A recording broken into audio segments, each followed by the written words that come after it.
When I was 18 years old, I decided I wanted to go in the Air Force to learn how to fly. Unfortunately, I have very bad depth perception, and they said, you can become a gunner. And started flying and learning how to shoot and put together a caliber 50 machine gun. The rules were any plane that puts his nose into you, you shoot him down. That was the rules. I was a navigator on a B-17 bomber in World War II, and I flew 35 bombing missions over Germany.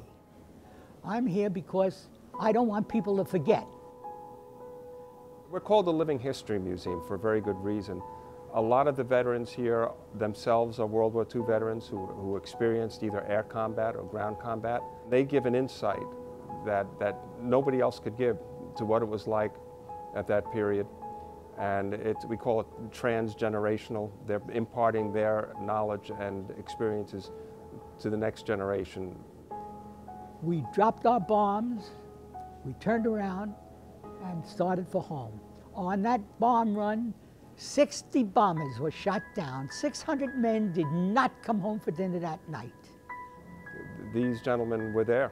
They can tell it like nobody else can. If an engine cuts out on you, don't forget your minimum speed for control. Using only one engine at rated power, it's 140 miles per hour indicated.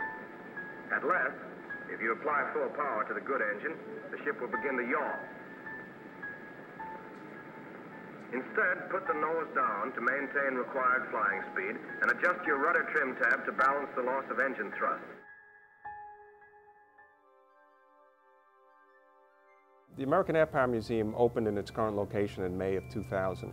We have an exhibit here that's dedicated to the Women Air Force Service Pilots, or WASPs. And the curator of that exhibit, a woman named Julia Loria Blum, has brought several of the WASPs here to see the exhibit and to get them involved. And we have a POW exhibit that's dedicated to POWs of all conflicts, but it contains a wall that has the names of every New York State 8th Air Force POW, and it's a considerable sized wall. I mean, we had about 40,000 people incarcerated during World War II as POWs between the Pacific and the European theaters. There's several galleries filled with newspapers from that. We have enough newspapers probably to cover every day of World War II, but we don't have them all on display.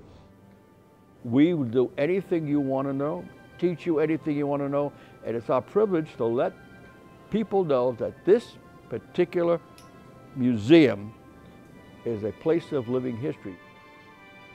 One of the exhibits that's especially important to me is the Tuskegee Airmen exhibit, which I designed and built.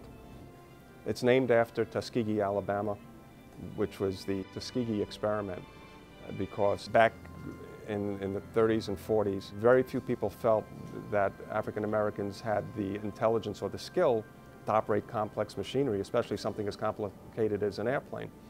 And they found that these guys could do it. They could do everything that anybody else could do, and sometimes better. What really made it for me is when one of the Tuskegee Airmen who was here viewing the exhibit came over to me and said, "You built this?" I said, "Yeah," and he said, "Thank you." And it means a lot. So it's a good way to spread the story of what we did in World War II.